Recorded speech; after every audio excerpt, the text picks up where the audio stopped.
मुजफ्फरनगर में कांवड़ यात्रा 2026 अपने अंतिम दौर की ओर बढ़ रही है और इसी के साथ शिव भक्तों की सुरक्षा को लेकर पुलिस और प्रशासन की मुस्तैदी भी लगातार बनी हुई है। बारिश के बीच भी पुलिस अधिकारी कांवड़ मार्गों पर उतरकर व्यवस्थाओं का जायजा ले रहे हैं और श्रद्धालुओं की सुरक्षित यात्रा सुनिश्चित करने में जुटे हैं। इसी क्रम में पुलिस अधीक्षक अपराध इंदु सिद्धार्थ ने बारिश के बीच रामपुर तिराहा कांवड़ मार्ग का स्थलीय निरीक्षण किया। उन्होंने डायवर्जन व्यवस्था, यातायात संचालन, कांवड़ियों के सुरक्षित आवागमन और ड्यूटी पर तैनात पुलिस बल की व्यवस्थाओं को परखा। इस दौरान एसपी क्राइम ने शिव भक्तों से बातचीत कर उनकी समस्याएं और जरूरतें जानी और उन्हें सुरक्षित एवं मंगलमय कांवड़ यात्रा की शुभकामनाएं दी। वहीं डाक कांवड़ वाहनों की छत पर बैठे श्रद्धालुओं को सुरक्षा की दृष्टि से नीचे उतरवाया गया। पुलिस अधिकारियों ने उन्हें समझाया कि वाहन की छत पर बैठकर यात्रा करना बेहद जोखिमपूर्ण हो सकता है और सभी से सुरक्षित तरीके से यात्रा करने की अपील की। वहीं दूसरी ओर उत्तर प्रदेश और उत्तराखंड की अंतर्राज्यीय सीमा पर भूराहेड़ी चेक पोस्ट पर शिव भक्तों का भव्य स्वागत किया गया।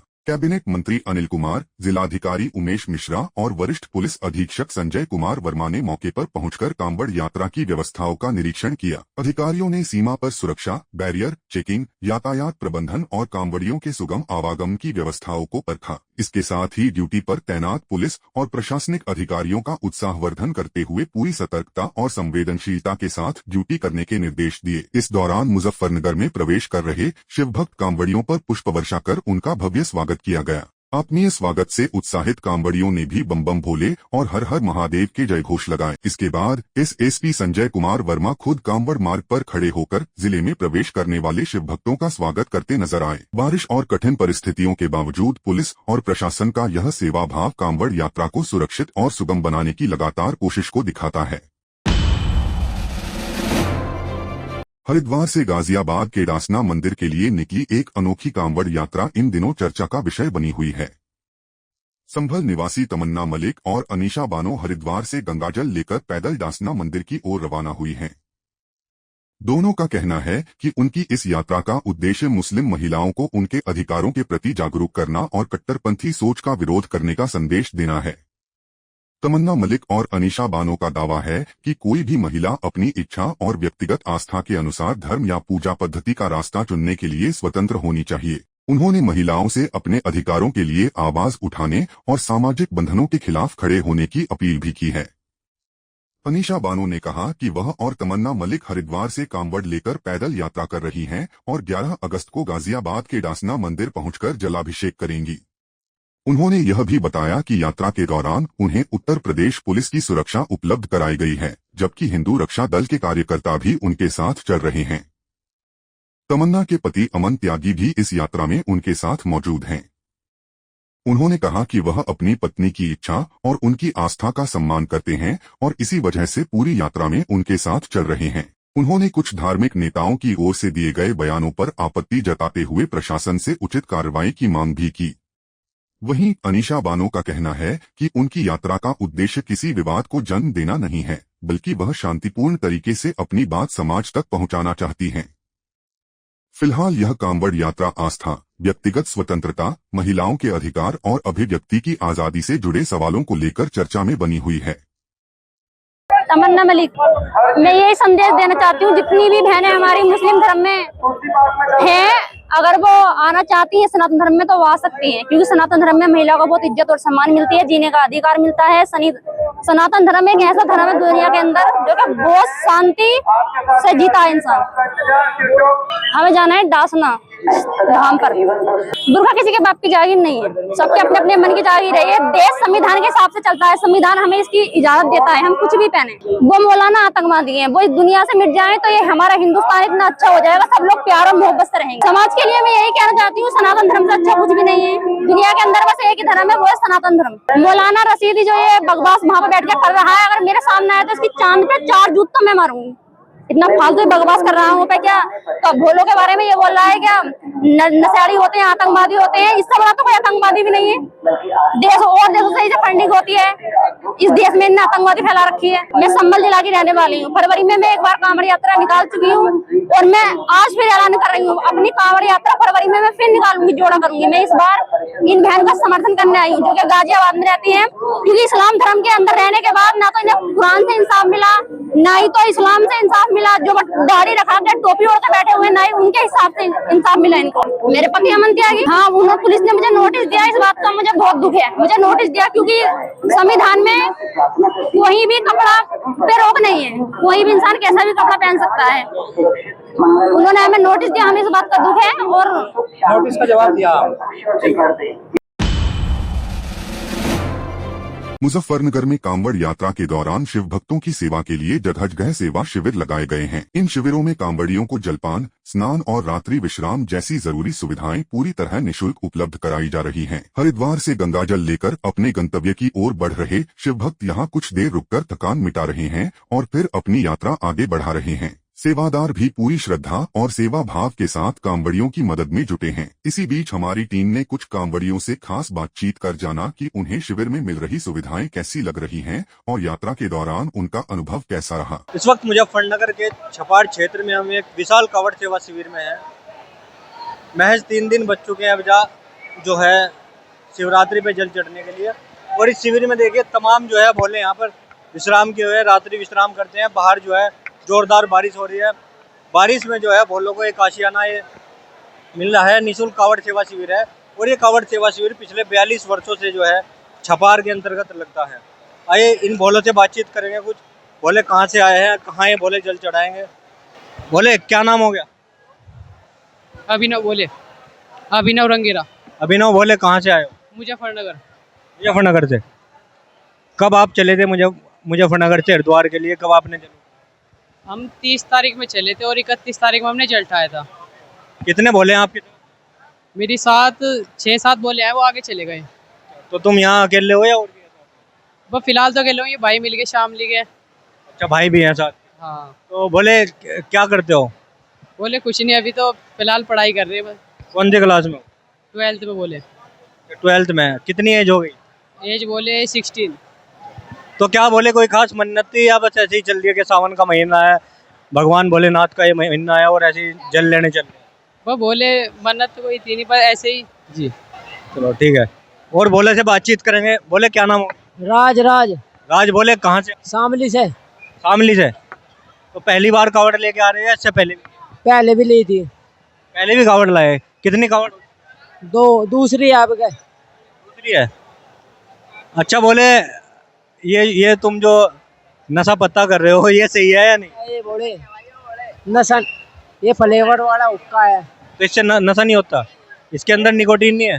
ये कुछ नहीं है। तो ऐसे ही फ्लेवर वाला मजे लेने के लिए। कितने बोले हैं आपके? हमारे साथ 5-7 है। तो बोले क्या कोई मन्नत होती है कावड़ लाने की या अपनी मर्जी से ऐसी भोले की मर्जी? मुझे बोली चाव है। भोली चाव है। कितनी एज हो गई? मेरी 17। 17। तो मतलब शादी करनी है तुम्हें? हाँ। अभी तो उम्र भी बहुत कम है तुम्हारी, इतनी जल्दी शादी का क्या? अरे मांग रखी है अभी मांग रखी है ना। मतलब इतने जल्दी भोली चाहिए? हाँ। ऐसा क्या बोले? बस सही है मामला। अभी तो उम्र भी 17 है। आज का समय तो ऐसा चल रहा है कि लोग 25 से 30 साल की एज में जो है शादी करते हैं। इतना बुढ़े हो लगे जिम करेंगे शादी हम। तो शादी कब तक करना चाह रहे हो तुम? मैं 20 की एज में करना चाहता हूँ।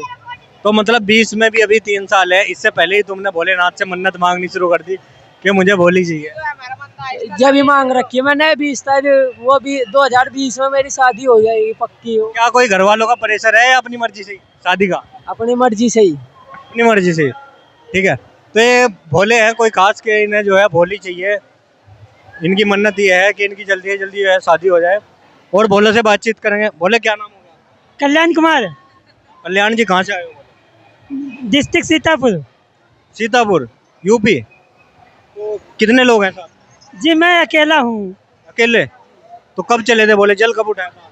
हम तो यही से लिया था, मुरादनगर से चले थे। मुरादनगर में रूम है हमारा, तो हम चले थे 4 तारीख को। 6 तारीख को? 4 को। तो सीतापुर तो बहुत दूर पड़ता है। बोले कितने किलोमीटर होगा हरिद्वार? यही रूम से लिए थे अपने। मुरादनगर जो है हम यहीं से आए थे। तो कितनी बोले जो है आपकी कितनी कावड़ चढ़ा चुके हैं? ये हमारी पहली बार है। पहली बार है। इससे पहले नहीं आए सावन में हरिद्वार? आज के समय में तो जो है 10-10 साल के 12-12 साल के जो है बच्चे अकेले ही कावड़ लेने आते हो। क्योंकि जब किसी का बुलावा होता वो ऑटोमेटिक पहुंच जाता है। तो क्या इतने दिनों बाद, इतने वर्षों बाद जो है आप कावड़ लेके आ रहे हैं, कोई खास मन्नत थी इस बार जो आपकी पूरी हुई या मांग रखी है आप? लेकिन व्यवहार के नाते आ गए थे, 2-4 आदमी हमारे साथ में थे, तो मैं अकेला बचा हूँ, वो लोग निकल गए। हाँ। बोले क्या नाम हो गया? देव। देव, कितनी एज हो गई आप? 13 साल। तो कावड़ लेने पहली बार आए हैं? पहली बार। आपके साथ में कौन कौन है? हमारे साथ 7 आदमी है। साथ मम्मी पापा भी है? नो, मौसी। अच्छा, मोची है, 7 आदमी हाँ जी। है। तो कहाँ से आए हो आप? सैनी मेरठ। मेरठ से। अच्छा, तो कैसा अनुभव रहा अब तक? पैदल यात्रा है आपकी? यस वो। अब तक कैसा लग रहा है? या हाँ जी। तो अगले साल भी आओगे? यस बोले। यस बोले। बोले क्या नाम हो गया? जतिन कुमार। जितिन, बोले पहली बार आए हो? दूसरी बार आए बोले। हाँ बोले। इससे पहले कब आए थे? इससे पहले पिछले साल ही आया था। कितने बोले हैं साथ में? साथ में 6-7 बोले, हम सारे यहीं बैठे। कहाँ से, कौन जिला है? जिला शामली था। हाँ बोले। तो कैसा अनुभव रहता है? बोले कावड़ लेके इतनी दूर से आते हैं, करोड़ों की तादाद में बोले आते हैं, तो कैसा लगता है? बढ़िया लगा है बोले। अच्छा, यहाँ आप शिविर में ठहरे हुए हैं, किस किस तरह की शिविर में जो है आपको सुविधा मिली? सब सुविधा मिल रही, खाने की, चाय चाय पकौड़े चल रहे हैं, भोजन चलेगा थोड़ी देर में, मुझे सब सुविधा मिल रही, नहाने का भी ऐसा बढ़िया बढ़िया है। तो मतलब सब सुविधा निःशुल्क है, फ्री? हाँ सब बढ़िया, दवाई सब मिल रही है। बढ़िया मौज आ रही है बोले की? तो बढ़िया बोले की तो आता है। तो देखिए, हमने कि यहाँ कुछ भोलों से बातचीत की। यहाँ पे जो भोले जो है, कोई मुजफ्फरनगर से आया हुआ है, कोई शामली से आया हुआ है। निःशुल्क इस शिविर में जो है हर तरह की सुविधाएं मिल रही है, मेडिकल की, भोजन की, रात्रि विश्राम की और नहाने धोने की, सब तरह की यहाँ पे सुविधाएं मिली हुई है। तमाम पंडाल भर चुका है, भोलों से खचाखच भरा हुआ है। और आज से 3 दिन बाद जो है ये जल चढ़ जाएगा, शिवरात्रि का 11 तारीख में जल चढ़ जाएगा। भोले अपने गंतव्य स्थान को प्रस्थान कर जाएंगे और ये मेला निरंतर हर वर्ष ऐसे ही चलता रहेगा। हम दिखाते रहेंगे आपको ये खास स्पेशल कवरेज, कावड़ यात्रा मुजफ्फरनगर 2026। मुजफ्फरनगर के इस विशाल कावड़ सेवा शिविर में है हम। तमाम हमने भोलों से बातचीत करी। यहाँ पर कुछ भोली भी हैं, उनसे भी कुछ बातचीत करेंगे। हम चाहेंगे कि उनसे पूछा जाए वो कहाँ से आई है, कहाँ से नहीं। क्या नाम हो गया जी आपका? अनीता। अनीता जी, कहाँ से आए? सैनी से, मेरठ जिले से। मेरठ जिला से। कितने लोग हैं साथ? हम 6-7 आ गए। तो पहली बार आप कावड़ लेके आए हो इससे पहले? नहीं, हम तो 4-5 बार आ गए ऐसे। 4-5 बार आ चुके हैं। आपके साथ में वैसे है? हमारी लड़की है और हमारे सब परिवार है ये। सब परिवार है, लड़की बीवी बच्चे सब हैं आपके। तो कैसा लगता है हरिद्वार से जल लेकर पैदल आते? अच्छा लगे है। अच्छा लगता है? अरे अम्मा, अरे मुझे छोड़ दे, कोई बात नहीं। क्या नाम हो गया अम्मा आपका? मेरा नाम हरकौर है। क्या नाम है? हरकौर। हरकौर। हाँ। कहाँ से आए हो अम्मा? मैं सन्नी से आई, मेरे जिले से, वहीं से ये है, वहीं से मैं हूँ। साथ में ही हो? हाँ। तो आप कितनी बार आ चुके हो कावड़ में? बेटा मैं पहली बार आई हूँ, मैं झूठ नहीं बोल रही। बस पहली बार? तो पहली बार में आपके साथ में आप बता रहे थे कौन बिछड़ गया? मैं तेरे साथ हूँ। दोनों कहने लगा पैदल, थोड़ी सी पैदल चलो, मैं पैदल चली आई। अब ये गलती किसकी है? आपकी ना। तुम्हें आना चाहिए था, मेरे को नहीं मानना गया। तो आपके परिवार के तो होंगे साथ में? अब तो परिवार जगह तंगा ढूंढ रहा हूँ मुझे। तो कोई बात नहीं, परिवार तो है अपना, सकुशल, अब ये सब परिवार कोई दिक्कत नहीं। ना। तो अच्छा, कैसा लगा आप पैदल आए हरिद्वार से? तो कैसा लगा आपको? आपका बढ़िया लगा। हाँ। झूले में आए हो? अच्छा, झूले वाली कावड़ थी क्या आपकी? अच्छा, जो श्रवण कुमार की तरह बैठा के लगा। अच्छा, तुम उतर के भागी आए? ना, उन्हें थोड़ी सी दिक्कत होगी, मानना इस बात को। जब वजन लेकर चलेंगे तो ये दुखेगा। अच्छा अम्मा, एक बात बताओ, आप हरिद्वार से इतनी दूर से आए हो, तो तुमने देखा होगा कि कितने भोले हैं जो कोई 100 लीटर जल लेके आ रहा है, कोई 200 लीटर जल लेके आ रहा है कंधे पे। तो आपके जमाने में उस समय भी कोई ऐसी व्यवस्था थी जो इतना जल लेके जो आ रहे हैं, ये सही है या नहीं? सही है। अगर कोई 200 लीटर जल लेके आ रहा है, उसकी उठाने की क्षमता नहीं है फिर? देख बेटा मेरी बात सुन, जो कोई 1 किलो लेकर जा रहा, 2 किलो लेकर जा रहा, अपनी हिम्मत में जा रहा, कोई भी हो। अब तू है, हम अपनी हिम्मत से ही तो पूछ रहा हमें, नहीं तो बात को समझ जा। तो अगर वो बीच में छूट जाता है, किसी का जल जो है बीच में रह जाता है, उनकी हिम्मत टूट जाती है, कुछ भी कारण हो सकता है, लेकिन ये सही है या गलत है? मेरी बात तो बीच में छूटता, तुम सवाल पकड़ने वाले हैं। तो भोली भोली कह रही है कि अगर कोई जल लेके आ रहा है तो अपनी हिम्मत से आता है, वो उनकी मर्जी है, कोई कितना भी जल लेगा। क्या नाम हो गया जी? राजेश राजेश जी, कहाँ से आए हो? पुंडे से मुंडा से। पहली बार आए हो आप कावड़ लेने? कांवड़ लेने पहली बार आए, वैसे आगे दो फिर। क्या कितने लोग हैं आप? बस ये सब परिवार हमारे 8-10। क्या सब आपका ही परिवार है? क्या कहना चाहोगे सावन के इस पवित्र महीने में भोलों से, अपने लोगों से, धर्म के लोगों से क्या कहना चाहोगे? इस पवित्र मेले में जो है लगभग 4 करोड़ लोग आते हैं, किस तरह की व्यवस्था होती है? बढ़िया है, सब कुछ बढ़िया, सब कुछ बढ़िया। नान भी बढ़िया है, कांवड़ भी बढ़िया है, 101 सजती आ रही है, खूब बढ़िया। पैसे लगा के अम्मा जो है ज्यादा ही भावनाओं में बह रही है। बैठिया नीचे, जब करना इतनी बात करी तो बैठ। अम्मा हमारा तो काम है, हम दोबारा आ जाएंगे, फिर आएंगे आपके पास में, बाद में आ जाएंगे। आप हमें मिले, बहुत अच्छी बात है। आप बेटा मुझे मिल गया, मेरा भी जी भर गया।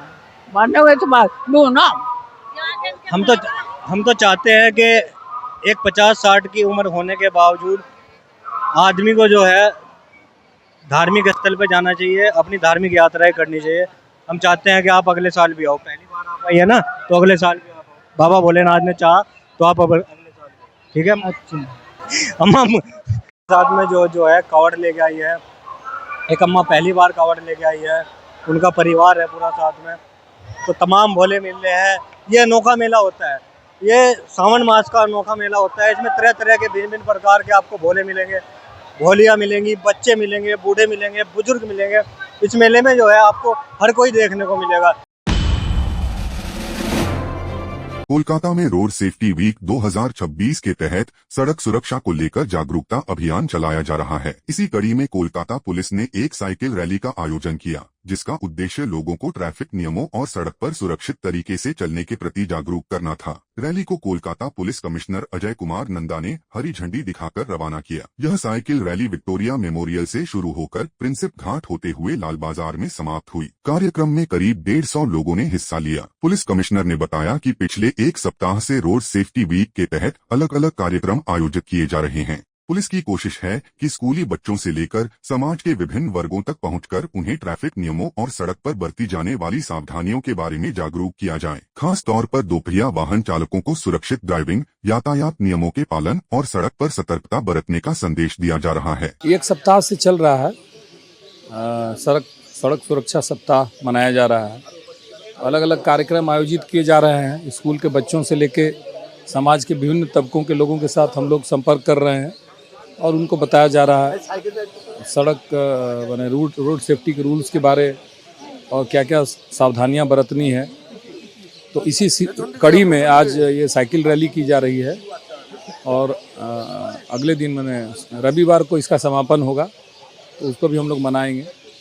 यहाँ से कलकत्ता के कुछ स्थानीय क्लब्स के भी बच्चे लोग हैं साथ में, जो साइकिल चला करके हम लोगों के साथ वो संदेश सबों को देंगे।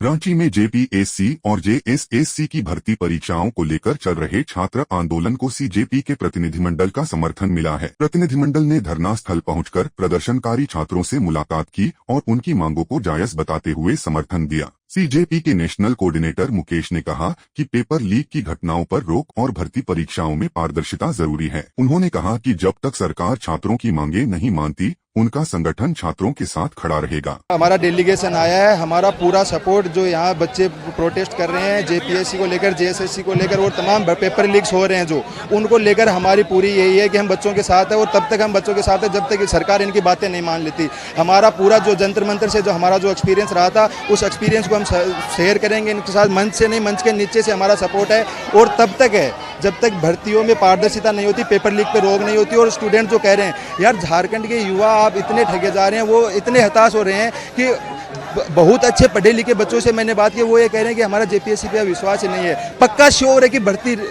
पेपर लीक होगा, भर्ती रद्द होगी। तो इस तरह से युवाओं को कब तक ठगा जाएगा। तो हमारी सीजेपी की यही मांग है कि इन बच्चों की सरकार मांग सुन ले, वरना हम तब तक अब हमने जंतर मंतर से हमने दिखाया है कि हम कितना लड़ सकते हैं। तो यहाँ के बच्चों की लड़ाई में हम पूरी तरह से उनके साथ हैं और ये बच्चे हमसे जो कोई भी उम्मीद करते हैं, हमारा पूरा सीजेपी प्लेटफॉर्म उनके साथ है, पूरी लीडरशिप उनके साथ है। कि हमारे लोग नहीं थे, पहले से हमारे सीजेपी के बंदे इधर जुटे हुए हैं और कोई भी आंदोलन हो, सीजेपी का जंतर मंतर का आंदोलन 40 दिन तक चला। आंदोलन के पहले भी और बाद में भी बहुत से काम होते हैं, उसकी वजह से कुछ लोग नहीं आ पा रहे, बहुत से लोग बीमार हो गए, उधर इन्फेक्शन भी फैल सकता है, बीमार हो गए तो उसकी वजह से बहुत जन आ नहीं पाए। अभिजीत भाई ने हमें खुद इधर भेजा है कि आप जाके उनसे बात कर लो। अभिजीत भाई ने भी खुद एक बार वीडियो कॉल पे सभी प्रोटेस्टर से बात की है, पूरे जमीनी स्तर का समर्थन देंगे, साथ में इधर रहेंगे। जब तक छात्रों की मांगे पूरी नहीं होती तब तक हम इधर रुकेंगे। प्रयागराज में अतीक अहमद के 21 वर्षीय बेटे आबान अहमद के अंतिम संस्कार को लेकर तैयारियां पूरी कर ली गई हैं। आबान को आज सुपुर्दे खाक किया जाएगा। सड़क हादसे में आबान की मौत के बाद परिवार में मातम का माहौल है और अब परिवार के लोग आखिरी विदाई की तैयारी में जुटे हैं। आबान के जनाजे में शामिल होने के लिए जेल में बंद उसके दोनों भाइयों उमर और अली को इलाहाबाद हाई कोर्ट से पैरोल मिल गई है। पैरोल मिलने के बाद दोनों भाई आज प्रयागराज पहुंचेंगे और अपने भाई को अंतिम विदाई देंगे। परिवार और स्थानीय लोगों की नजर अब दोनों भाइयों के पहुंचने पर बनी हुई है। आबान अहमद की मौत झांसी कानपुर हाईवे पर हुए एक दर्दनाक सड़क हादसे में हुई थी। हादसे में आबान के दोस्त सोनू की भी मौत हुई थी, जबकि कार में सवार 3 अन्य लोग गंभीर रूप से घायल हुए थे। शुरुआती जानकारी के मुताबिक तेज रफ्तार कार के सामने अचानक एक जानवर आ गया था। उसे बचाने के प्रयास में कार अनियंत्रित होकर डिवाइडर से टकरा गई थी। हादसे के बाद पुलिस ने आबान और उसके दोस्त के शवों को पोस्टमार्टम के लिए भेजा था। वहीं घायलों का इलाज मेडिकल कॉलेज में कराया गया। अब आबान के शव को अंतिम संस्कार के लिए प्रयागराज लाया गया है। अंतिम संस्कार को देखते हुए हटवा गाँव और कब्रिस्तान में सुरक्षा के कड़े इंतजाम किए गए हैं। पुलिस और प्रशासन की टीमें मौके पर तैनात हैं और पूरे इलाके में निगरानी रखी जा रही है। संभावित भीड़ को देखते हुए पुलिस बल बढ़ाया गया है ताकि किसी भी तरह की अप्रिय स्थिति न बने। परिवार और स्थानीय लोग दोनों भाइयों के आने का इंतजार कर रहे हैं। उमर और अली पैरोल की शर्तों के तहत अंतिम संस्कार में शामिल होंगे और इसके बाद उन्हें निर्धारित प्रक्रिया के अनुसार वापस लौटना होगा। फिलहाल प्रयागराज में आबान अहमद की अंतिम विदाई को लेकर पुलिस प्रशासन पूरी तरह सतर्क है और हटवा गांव से लेकर कब्रिस्तान तक सुरक्षा व्यवस्था पर लगातार नजर रखी जा रही है। वाराणसी में गंगा नदी का जलस्तर लगातार बढ़ने से अब बाढ़ का खतरा भी बढ़ता जा रहा है। बढ़ते पानी का असर शहर के घाटों पर साफ दिखाई दे रहा है और कई घाटों के बीच श्रद्धालुओं और पर्यटकों की आवाजाही प्रभावित हुई है। गंगा का जलस्तर बढ़ने के कारण घाटों पर सुरक्षा के इंतजाम भी बढ़ा दिए गए हैं। वहीं सावन का महीना होने के चलते श्रद्धालुओं की परेशानी और बढ़ गई है। घाटों के आसपास स्थित मंदिरों तक पहुंचना और वहां रुद्राभिषेक व पूजा अर्चना करना मुश्किल हो गया है। घाट पर मौजूद पंडित विवेकानंद पांडे ने बताया कि पहले जलस्तर कम होने पर मंदिरों में आसानी से रुद्राभिषेक और पूजा होती थी, लेकिन अब बढ़ते पानी के कारण धार्मिक अनुष्ठान प्रभावित हो रहे हैं। उन्होंने कहा कि सावन में बड़ी संख्या में श्रद्धालु भगवान शिव की पूजा के लिए पहुंचते हैं, लेकिन घाटों के बीच रास्ते बाधित होने से उन्हें परेशानी का सामना करना पड़ रहा है। ऐसे में श्रद्धालु रास्ते में पड़ने वाले छोटे शिवलिंगों पर ही पूजा अर्चना कर सकते हैं। फिलहाल प्रशासन हालात पर नजर बनाए हुए है और श्रद्धालुओं से नदी के बढ़ते जलस्तर को देखते हुए सावधानी बरतने की अपील की जा रही है। इसमें अभी दिक्कतें ये आ रही है, पहला सोमवार को तो थोड़ा क्या था कि गंगा जी का जलस्तर नीचे था तो हम लोग रुद्राभिषेक पूजन पाठ तो करा दिए मंदिरों में। अब तो गंगा जी का जलस्तर बढ़ रहा है तो रुद्राभिषेक कराने में हम लोग को दिक्कत चलेगा। सावन का महीना चल रहा है, अब जब दूसरा सोमवार आएगा तो कनेक्टेड तो टूट जाएगा। तो रोड पे जो बाबा भोलेनाथ जो भी छोटे छोटे शिवलिंग है उसमें जाकर पूजन पाठ हम लोग को कराना पड़ेगा। इसमें असुविधा ये भी पड़ रही है कि हर घंटे रफ्तार ऐसा पड़ रहा है कि अब हम लोग को चौकियाँ उठा के 1 बाय 1 मतलब ऊपर लेके जाना पड़ रहा है। और बाकी लोग तो घर पे हैं तो हम लोग फोन लगा रहे हैं तो वो लोग फोन भी उठा नहीं रहे हैं। यात्री घर से पकड़वा के हम लोग थोड़ा ऊपर। यात्री लोग को यही परेशानी हो रही है कि अगर वो आ रहे हैं तो फिर वो नाव से संचालन तो कर पा रहे हैं, पर जो राह चलने के लिए कॉरिडोर जैसे रास्ता जाना पड़ रहा है तो वहाँ पे गंगा जी का जलस्तर इतना बढ़ गया है कि उनको जाने में असुविधा हो रही है, तो वो रोड से जा रहे हैं। ऐसा है कि कल से लगातार पानी इतना बढ़ गया कि 20 से 25 फुट पानी आ चुका है। इससे बड़ी दिक्कत और परेशानी हो रही है। नाव वाले मल्लाह लोग, माझी बंधुओं लोग को भी दिक्कत हो रही है। दिन पर दिन वो रात को जग के अपना नाव जो है धीरे धीरे आगे बढ़ाते चले जा रहे हैं।